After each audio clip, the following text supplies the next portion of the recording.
Buenas tardes, queridos hermanos en Cristo. Qué bendición poder estar en esta tarde reunidos a través de estos medios. Quiero leer en esa tarde el Salmo 92, versículos 1 y 2. Dice: Dios Altísimo, qué bueno es poder alabarte y cantarte himnos. Qué bueno es poder alabar tu nombre y tu fidelidad. Día y noche te alabaré. Qué bendición es poder alabar al Señor en esta tarde juntos, como dice la palabra, también en armonía, en un mismo espíritu, en un mismo sentir. ¿Qué les parece si comenzamos exaltando el nombre del que es digno de toda gloria, digno de toda honra y de todo honor? Comenzamos.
Dios es amor.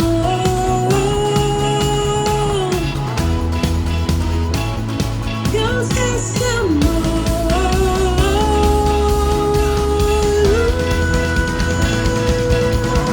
Eres todo lo que yo quiero.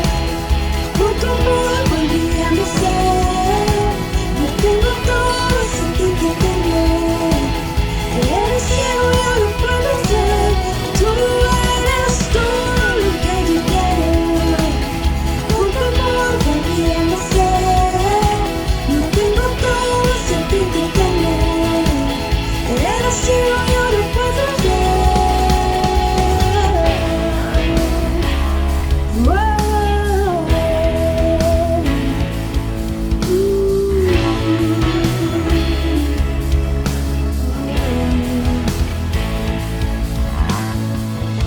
Con manos vacías vengo, con el corazón abierto, con todo mi ser yo creo.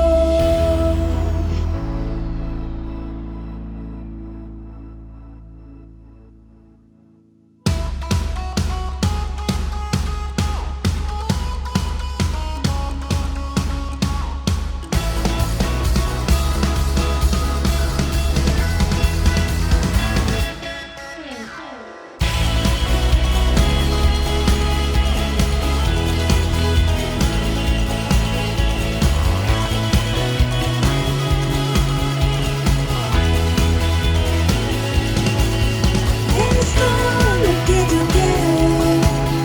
Por tu amor volví a nacer. No tengo todo sin ti que tengo. Eres ciego, yo lo puedo ver. Tú eres todo lo que yo quiero. Por tu amor volví a nacer. No tengo todo sin ti que tengo. Eres ciego, yo lo puedo ver.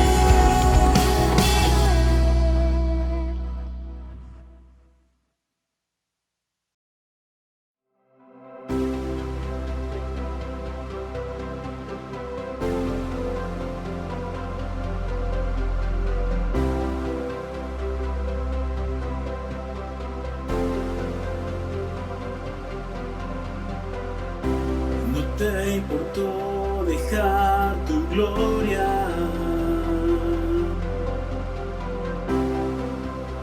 Lo hiciste por amor. No te importó cargar la cruz.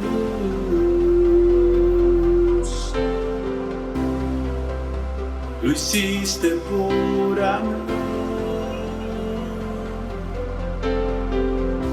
No te importó dejar tu gloria.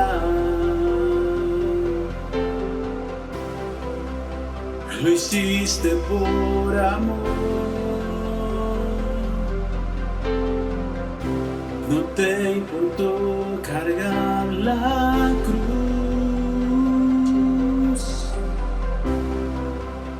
Lo hiciste por amor. No hay nada comparable a tu amor.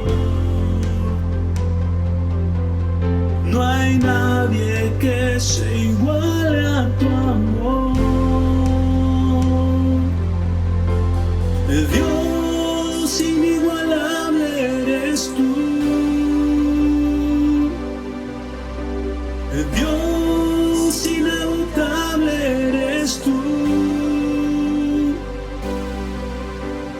Dios incomparable eres tú.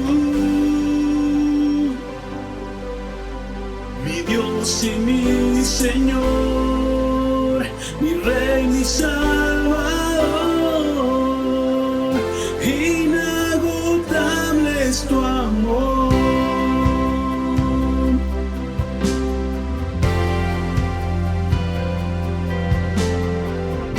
De la muerte el Padre te levantó, te mostró su amor. De lo más alto te exaltó,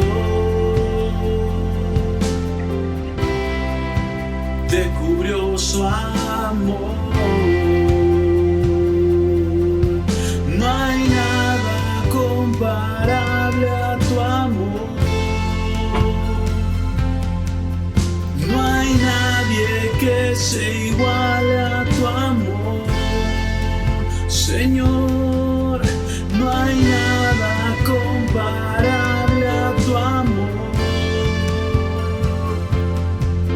No hay nadie que se iguale a tu amor. Dios inigualable eres tú. Dios inagotable eres tú. Dios incomparable eres tú. Mi Dios y mi Señor, mi Rey, mi Salvador. Inagotable es tu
Dios inigualable eres tú.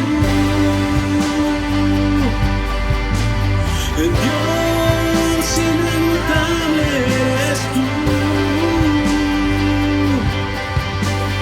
Dios incomparable eres tú. Mi Dios y mi Señor, mi Rey, mi Salvador. Inagotable es tu amor.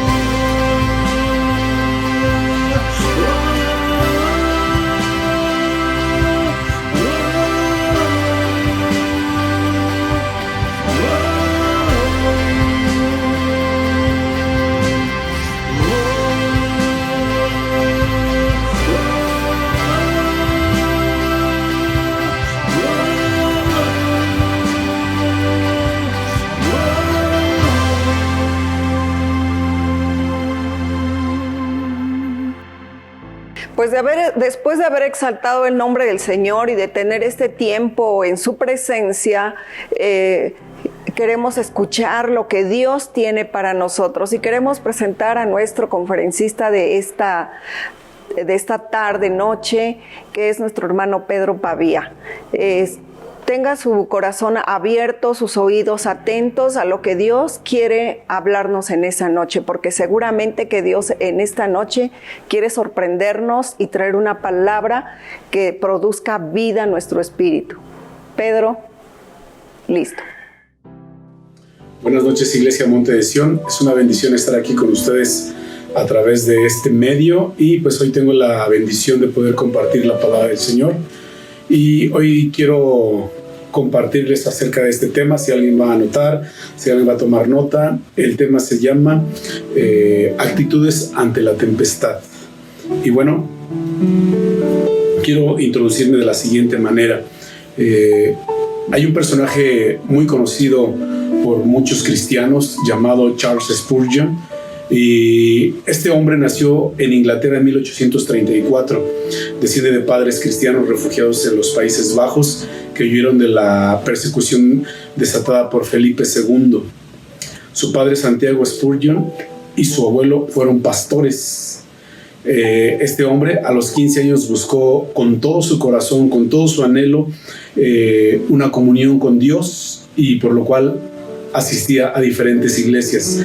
Quiero que ponga atención en esto y quiero hacer énfasis en esto. Su conversión ocurre durante una tormenta de nieve.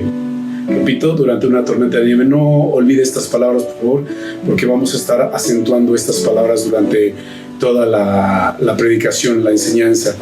Bueno, su conversión fue durante una tormenta de nieve y en cierta iglesia en la cual predicó un zapatero, al no poder asistir el pastor. Si nos damos cuenta, todo aconteció a través de o mediante una tormenta de nieve. Y las coincidencias no existen en Dios. Todo está predeterminado por Dios, todo está predestinado por Dios para que ocurran los milagros, los acontecimientos inesperados, donde Dios nos sorprende de una manera asombrosa. Y bueno, después de que él está asistiendo a la congregación, busca a Dios, recién convertido, se dedica a la enseñanza en la escuela dominical de su iglesia, donde él empieza a congregarse. A los 16 años empieza a predicar en lugares como establos o en casas de agricultores, lugares inadecuados quizá para algunos, pero lugares donde hay necesidad de la palabra de Dios, donde hay necesidad de transmitir la verdad de Dios y compartirla. Después de unos meses se le llama a pastorear a la iglesia de Waterbridge. Spurgeon escribió 135 libros, publicó un periódico llamado La Espada y la Cuchara, fundó y dirigió el orfanato de Stockwell y el colegio de pastores. Spurgeon fue un hombre ungido por el Señor, lo dotó con un poderoso don de la predicación, por lo que se le conoce con el título de El Príncipe de los Predicadores. Y veamos todo lo que rodeó, todo lo que, en dónde se desenvolvió, cómo fue creciendo, cómo se fue desarrollando este personaje, y fue durante una tormenta de nieve. Vamos ahora a la palabra de Dios. Isaías capítulo 32, versículo número 1. Dice de la siguiente manera: He aquí que para justicia reinará un rey, y príncipes presidirán en juicio. Versículo 2. Y será aquel varón como escondedero contra el viento y como refugio contra el turbión, como arroyos de aguas en tierra de sequedad, como sombra de gran peñasco en tierra calurosa. A la manera de este personaje, Charles Spurgeon, Isaías nos narra cómo el personaje del cual habla en el versículo 1 de Isaías 32, dice que aquí para justicia reinará un rey y príncipes presidirán en juicio. Aquí evidentemente se alude a Cristo, a un rey justo, a nuestro rey justo, y también podría aludirse a sus discípulos verdaderos. Otros acontecimientos, otros comentarios respecto a este pasaje, algunos intérpretes lo refieren a el reino mesiánico. También otros, en cambio, lo aplican a gobernantes que querían llevar a cabo un gobierno justo, un gobierno con justicia. Y precisamente, pues evidentemente nos está hablando acerca del rey justo, el rey de justicia, el rey que es para siempre, Jesucristo, el Hijo de Dios.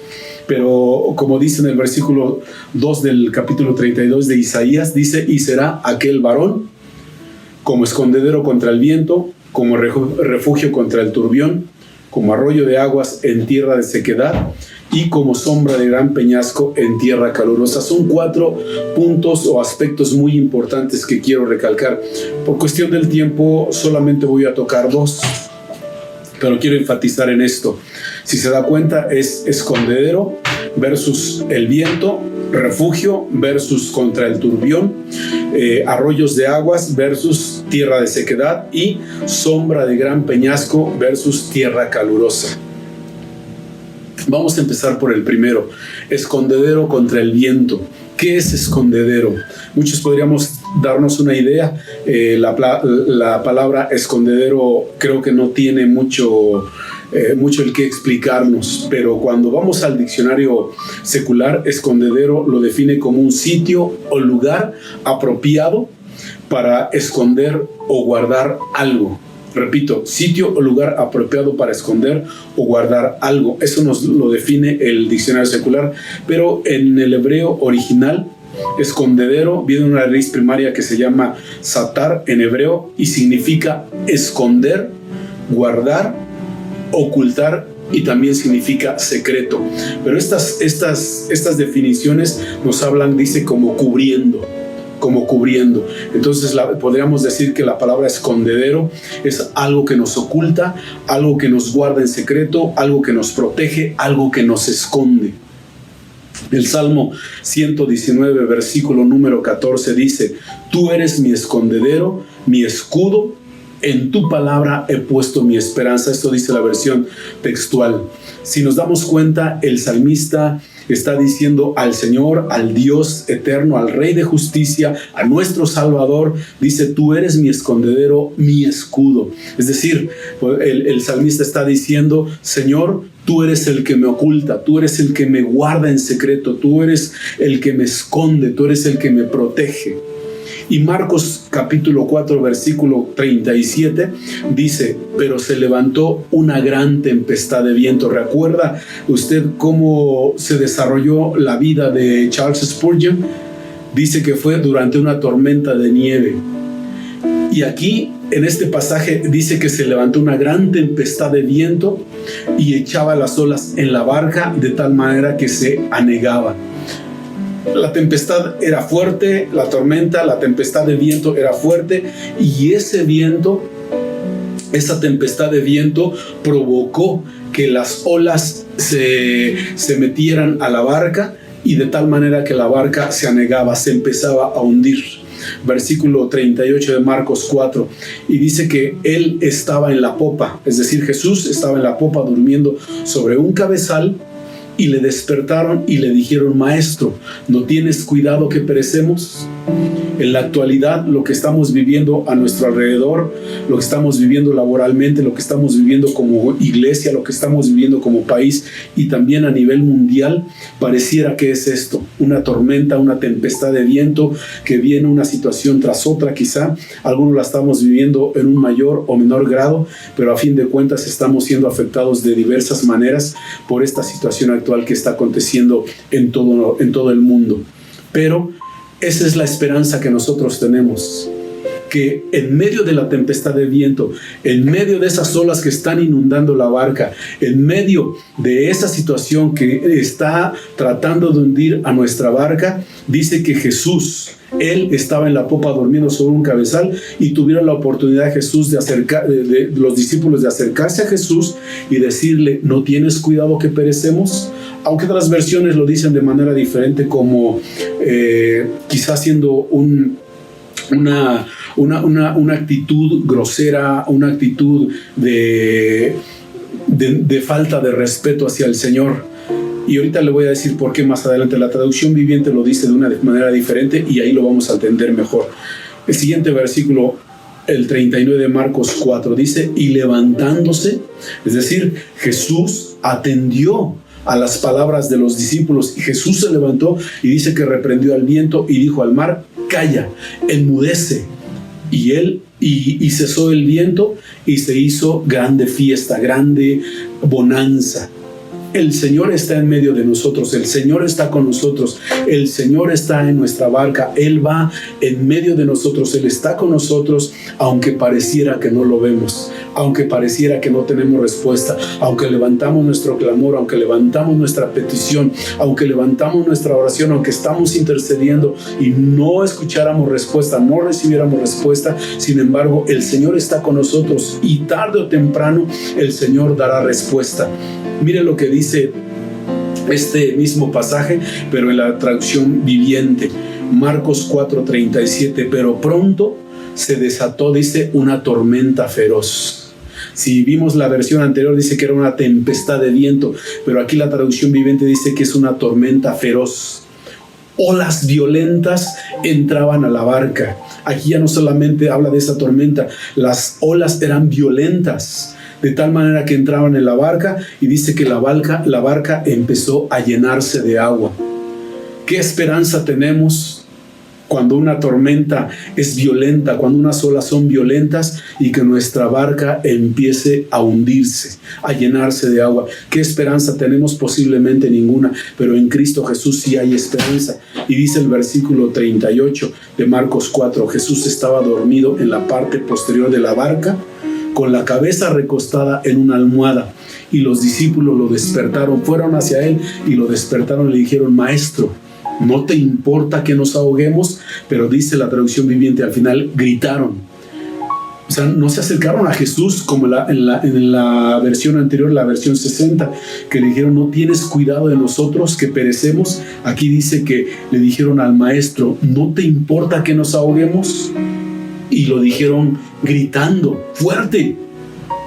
Ahí podemos ver la desesperación, la desesperanza que tenían los discípulos, a pesar de que el Maestro estaba con ellos en la barca, a pesar de que el Maestro estaba junto a ellos en esa tormenta feroz, en esas violentas olas, y que la barca se empezaba a llenar de agua. El Maestro estaba con ellos.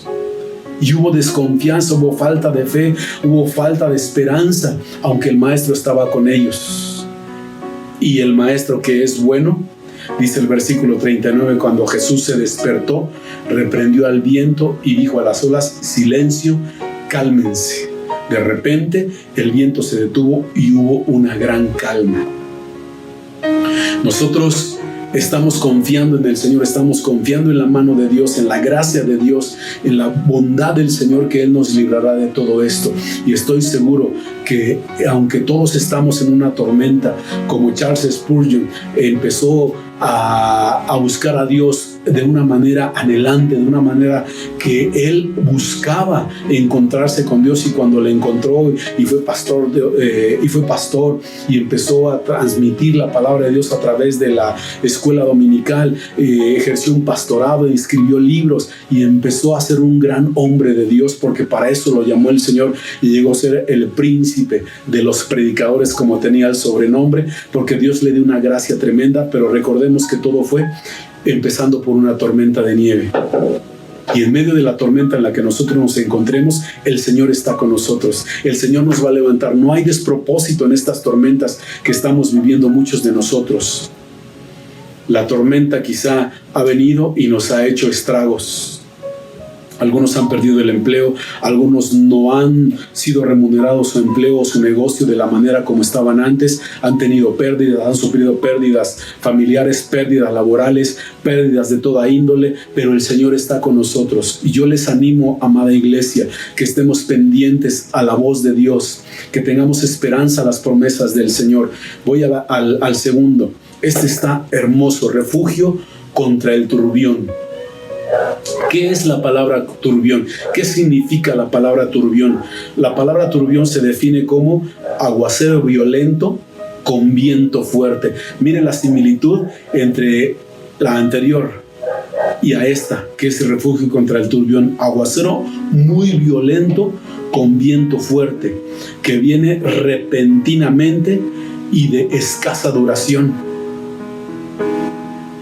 También turbión es afluencia o gran cantidad de algo que aparece o cae de golpe, con mucha fuerza y violencia. ¿Cuántos de nosotros nos hemos sentido violentados? Nos hemos sentido que de golpe nos han caído una tras otra situación de repentinamente. Y ha llegado esto repentinamente y nos ha sorprendido. No lo esperábamos. Y quiero aplicar esto, amados hermanos, de la siguiente manera. Todos, de una o de otra manera, inclusive si no estuviéramos viviendo esta pandemia, si no estuviéramos viviendo esta situación de salud, de emergencia mundial, vendrían o tuviéramos otra clase de turbiones en nuestra vida. Pero miren, en figura, el turbión viene a ser como una multitud de cosas que caen de golpe, llevándose tras sí cuanto encuentren a su paso. También en figura, turbión es una multitud de cosas que vienen juntas violentamente y ofenden y lastiman. Por eso es que le decía, no solamente esta situación de sanitaria mundial que ha traído estragos a muchos hogares, a muchas familias, a muchos países, no solamente es eso. Muchas veces vivimos cuestiones familiares, cuestiones laborales, cuestiones financieras, muchas cosas que vienen de manera violenta y vienen juntas.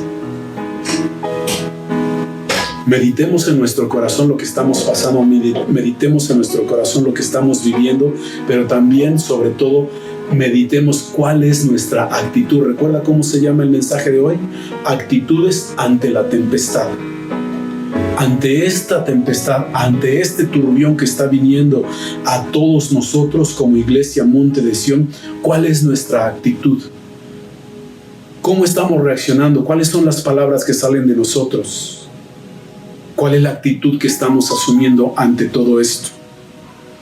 Hechos capítulo 27, 18 dice: al siguiente día, mientras éramos sacudidos furiosamente por la tormenta. ¿Cómo era la tormenta? Furiosa, sacudía la barca. Dice que comenzaron a arrojar la carga. Versículo 19 de Hechos 27: y al tercer día, con sus propias manos arrojaron al mar los aparejos de la nave.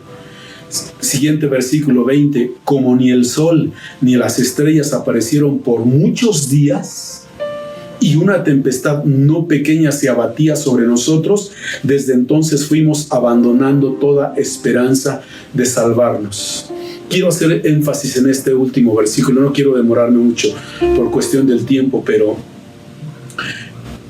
he visto, quizá usted ha visto, o inclusive su propia familia, o hasta posiblemente nuestra persona, ha perdido cierta esperanza y tiene desinterés y desánimo por buscar a Dios, por leer la palabra, por estar en los cultos virtuales, en las reuniones virtuales, y no nos estamos llenando de la palabra, nos estamos llenando de todas las noticias de devastación que están llegando de todo el mundo, inclusive de nuestro propio país, cómo están aumentando los contagios en la Ciudad de México, en el Estado de México, y que se ha implementado nuevamente el semáforo rojo, y son noticias tras noticias que nos golpean, que nos ponen a prueba de qué estamos hechos, en quién está fundamentada nuestra fe. Y este pasaje que acabamos de leer de Hechos 27, del 18 al 20, es precisamente acerca del apóstol Pablo. Está en una situación adversa, en una situación, como dice, que como ni el sol ni las estrellas aparecieron por muchos días. Esto significa que la tempestad, la lluvia, los vientos y la tormenta fuerte duraron bastantes días y no había luz de día. Es decir, que todo estaba, la tormenta estaba bloqueando la luz, la tormenta estaba bloqueando la esperanza, la tormenta estaba bloqueando la fe del apóstol Pablo y de los que con él estaban, y dice que perdieron o abandonaron toda esperanza de salvación de vida. Posiblemente algunos de nosotros nos encontramos así, y ese no es el deseo de Dios. Todas las tormentas son para ponernos a prueba, saber de qué estamos hechos y en quién confiamos. Y las tormentas son una oportunidad para ver la mano de Dios. Las tormentas en nuestra vida son una oportunidad para ver el poder de Dios y la respuesta de Dios a nuestro favor. Para ir culminando, quiero hacer un ejemplo de lo que es un turbión. El turbión sobre la vida de Job y sobre todo lo que tenía. Este hombre realmente pasó un turbión sobre su vida y sobre todo lo que tenía. Pero lo que me llama la atención es que el turbión vino, dice Job capítulo 1, que Job era un hombre perfecto, recto, temeroso de Dios y apartado del mal. Un turbión o una tempestad viniendo sobre un hombre perfecto, sobre un hombre recto, sobre un hombre temeroso de Dios y sobre un hombre apartado del mal. Porque ¿por qué vendría esto a un hombre con estas características? Posiblemente podríamos decir que venga un hombre que se apartó de Dios, que está en pecado, que se ha alejado de Dios, que se ha olvidado de Dios, que ha perdido el temor a la palabra de Dios, temor a reverenciar a Dios. Podríamos decir eso. Sin embargo, Dios nos enseña que los turbiones, las tempestades son para formarnos. Si este hombre, Job, era perfecto, recto, temeroso de Dios y apartado del mal, Dios tenía aún un propósito mayor para su vida. Y quiero ir rápido. Hay 4 puntos que quiero decir acerca del turbión por el cual pasó Job. Número 1, dice que los sabeos roban sus bueyes, y ahí dice precisamente, si usted lee con detenimiento después, con calma, dice que los sabeos robaron sus bueyes, y dice que Job tenía 500 yuntas, y la yunta equivale a un par. Es decir, entonces Job tenía 1000 bueyes, y esos bueyes son los que le robaron, 1000 bueyes, y sus asnos, y dice la palabra del Señor que de asnos tenía 500, y mataron a sus criados, y dice que sus criados eran muchísimos. Y esto está en Job 1:14. Número 2, dice que fuego de Dios cayó del cielo y quemó a las ovejas. ¿Cuántos eran las ovejas que tenía Job? Dice que eran 7000. Estamos hablando de una grande pérdida económica. Y a los pastores y los consumió. Aquí no dice cuántos pastores tenían, pero si eran 7000 ovejas, ¿cuántos pastores creemos que se necesitarían para pastorear 7000 ovejas? Muchísimos pastores. Punto número 3, dice que los caldeos roban sus camellos, y la palabra de Dios dice allí que él tenía 7000 camellos, y mataron a sus criados, y como vimos anteriormente, que sus criados eran muchísimos. Número 4 y último, un gran viento que vino del lado del desierto azota las 4 esquinas de la casa donde sus hijos e hijas estaban comiendo y bebiendo, y dice que la casa se cayó, y cayó sobre los jóvenes, y estos murieron. ¿Cuántos hijos perdió Job? Dice que tenía 7 hijos y 3 hijas, es decir, perdió 10 hijos en ese momento. Repentinamente vino con furia, con violencia, que lastima, que lacera. Sin embargo, Job, después de que pasó todo esto, dice que no halló despropósito alguno de todo esto de parte de Dios. ¿Cuántos de nosotros en esta situación hemos dicho, ¿por qué si le estoy sirviendo a Dios me está pasando esto? ¿Por qué si yo estoy fielmente en la casa de Dios, si no he negado su nombre, no he dejado de leer su palabra, no he dejado de orar, no he dejado de buscarle, ¿por qué me viene todo esto? Aquí está la respuesta.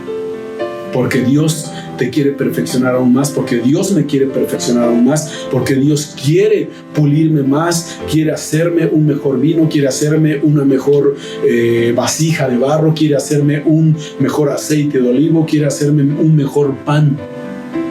Eso es lo que quiere hacer Dios.